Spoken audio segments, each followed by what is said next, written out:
Hi, I'm Sam Hawley, coming to you from Gadigal Land. This is ABC News Daily.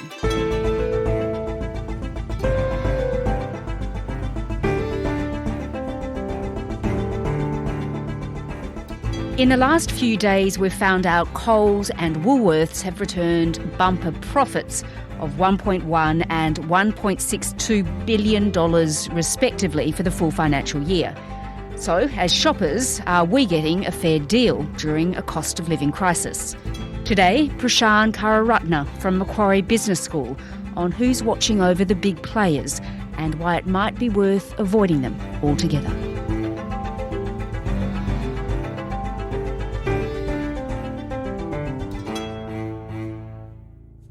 Prashan, at the moment, I think every Australian is really noticing a big surge in the cost of everything when we do our weekly shop. It's pretty stark, isn't it? Yes, your grocery bill, your petrol, your rent, cost of living is increasing in all aspects of life. I've just bought $90 worth of stuff and it fits in one basket. More expensive, everything's more expensive. We used to buy, a kilo of bananas, but now they charge you 83 cents for one banana. Coles says in the last quarter of the financial year, they were seeing inflation moderate a bit, and some products are actually reducing in cost. That's things like cucumbers, broccoli, capsicum. So there's a bit of good news, but still things are really expensive. The cost of many essential foods has risen sharply again over the past year. New data shows some items are 40% more expensive. It comes as the two big supermarket chains. Let's look now at Coles and Woolworths and the profit that they're making. But not everyone's feeling the pinch. Today, Coles posted a profit of more than $1 billion. The news. Woolworths says food sales has boosted its bottom line. The supermarket chain has posted an annual net profit of $1.6 billion, which is up 4.6% on the previous year. None of us, Prashan, expected them to make a loss, of course, but given times are pretty tough right now, how are they making such big profits? So this is a tricky one because Coles and Woolworths predominantly sell groceries, and pre-pandemic, before cost of living began to increase like this, we could typically have substitutes. We could eat out, we could go to restaurants, we could have takeaway. And now that cost of living is increasing, you'd make a substitution effect and think, well, that's actually now quite expensive for me to eat out and go to restaurants. So the next best alternative is to buy my own food and prepare it myself. So you'd expect a shift towards the grocery stores. So that would be one element of the profit margins on the profit in absolute terms increasing, because consumers, because of the cost of living crisis, are actually swapping to buy more groceries compared to before, at least in relative terms. So the cost of living crisis is actually helping the supermarkets? Because they're selling your basic needs. Yes. Of course, Coles and Woolies, they think this profit is actually pretty modest. On to finance now, and Coles shares slumped today after its annual result disappointed investors. Yes, the share prices did go down for Coles upon the announcement because investors were expecting a higher profit margin.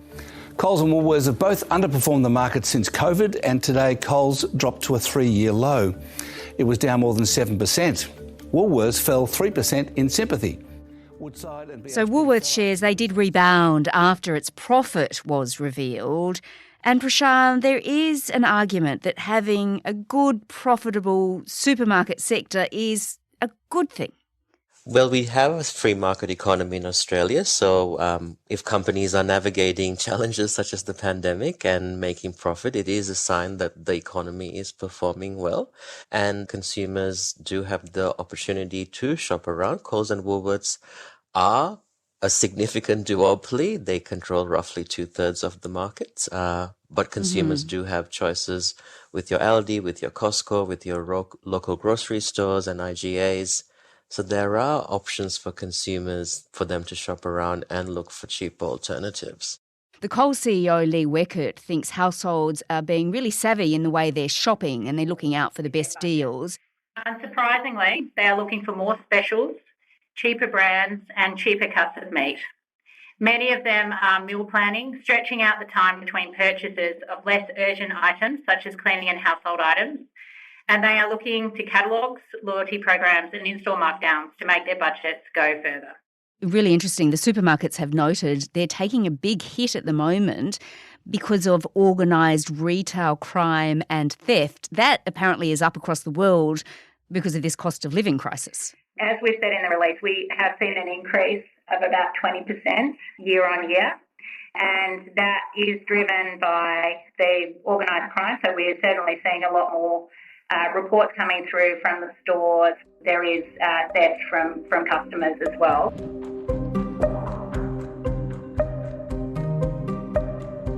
Yeah, okay, but there's still a duopoly. Yes, so this is definitely unique to Australia and New Zealand when you compare it to other comparable Western markets, UK, the rest of Europe, USA, Canada, where Australia, New Zealand have very concentrated market structures in the grocery space with roughly 2/3 in both Australia and New Zealand, where two main players control such a large market share. So there is less competition compared to comparable Western counterparts, and that does tend to drive up prices because of that less competition. Prashant, I want to touch on how Coles and Woolworths and the profits that they're making compared to the situation overseas. What does that look like? It's an interesting comparison to make. Yes, and you compare it on the global stage where Coles and Woolworths are making these profit margins are much higher compared to comparable grocery stores, let's say in the UK, for example. Coles's EBIT margin or operating margin is about 5.3% and Woolworths is 5.9%. But then if you compare Tesco and Sainsbury in the UK, it's around the 3 to 3.8% mark. So their margins are much higher than their counterparts in more competitive markets.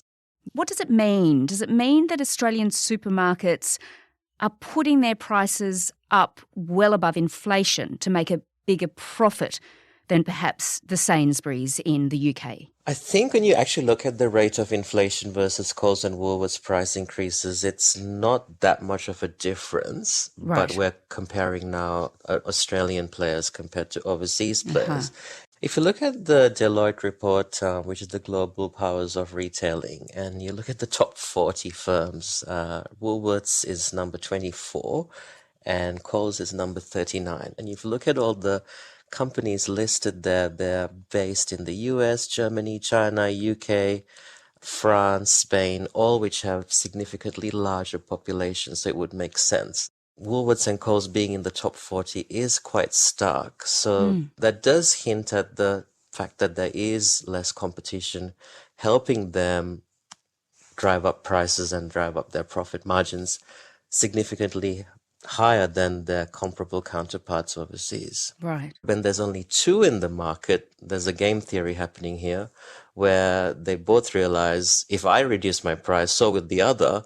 And so they don't start a price war. Right. Whereas that's more likely in overseas markets where there's more competitors. Yeah, and it really does seem like we only have two of everything in Australia. The Australian Council of Trade Unions, Joseph Mitchell, says it's legitimate to ask whether the two big supermarkets are using inflation as a smokescreen to push up prices. We see a lot more concentration in Australian supermarket sector than we do overseas. Coles and Woolworths control nearly 2/3 of the supermarket sector compared to UK or the US, which has a much lower level of concentration.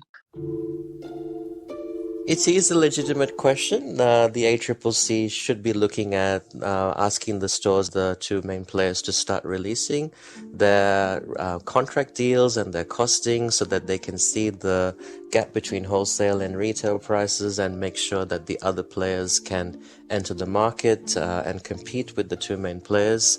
So I don't think we have that data released to the regulators in Australia. That's the source of the problem. You can see this power that supermarkets have over their supply chains, over their customers and over their workers, which mean that they're able to extract a higher rate of profit.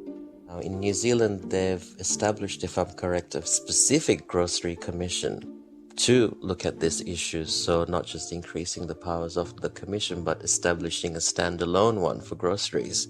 And given the oligopolistic nature, given the fact that this has happened historically, not just with this cost of living crisis, but other cycles as well, we do need a monitoring mechanism to monitor what Coles and Woolworths are doing with their wholesale contracts and making sure that others have equitable access to their chain so that more players can enter the market.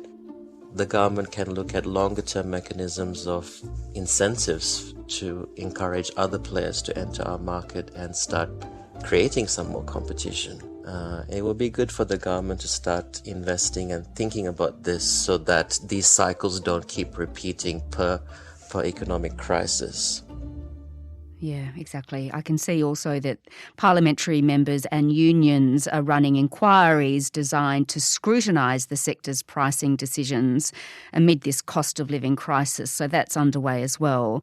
And for what it's worth, the Woolworths CEO, Brad Banducci, he thinks we'll start noticing lower prices by the end of the year. We remain optimistic, whether it's before Christmas or just after Christmas, that you'll start seeing some improved underlying value. But the cost of products is going down and prices will start to moderate. We're trying to balance delivering value. Prashan, I guess as consumers, what we really want to know is, are the supermarkets doing the right thing by us? What do you think? Are they? This is a very tricky question. Yes. You can have fairness and equity of outcomes and fairness and equity of opportunity. You can all agree that the outcome doesn't seem to be fair because if you're a low income earner, you're going to suffer at a greater extent than middle and high income earners. Having said that, Coles and Woolworths are not monopolizing milk and bread. There are other options for us to go to. Mm-hmm. My wife also likes to take us to, let's say, the local Iranian store or the local Indian store, and the prices in some of these stores haven't increased as much, if not at all. Fairness of opportunity still exists in Australia for us to go to other outlets. So I would rather think of a slightly more balanced view and comparing fairness of outcome and fairness of opportunity.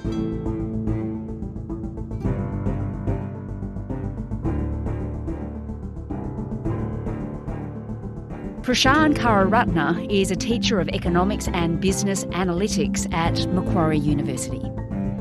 This episode was produced by Veronica App, Sam Dunn and Anna John, who also did the mix. Our supervising producer is David Cody. I'm Sam Hawley.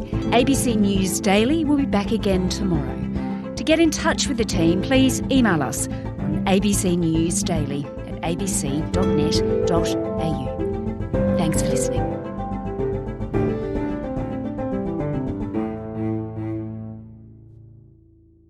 Subscribe to listen to more free podcasts or download the ABC Listen app and stream ad-free.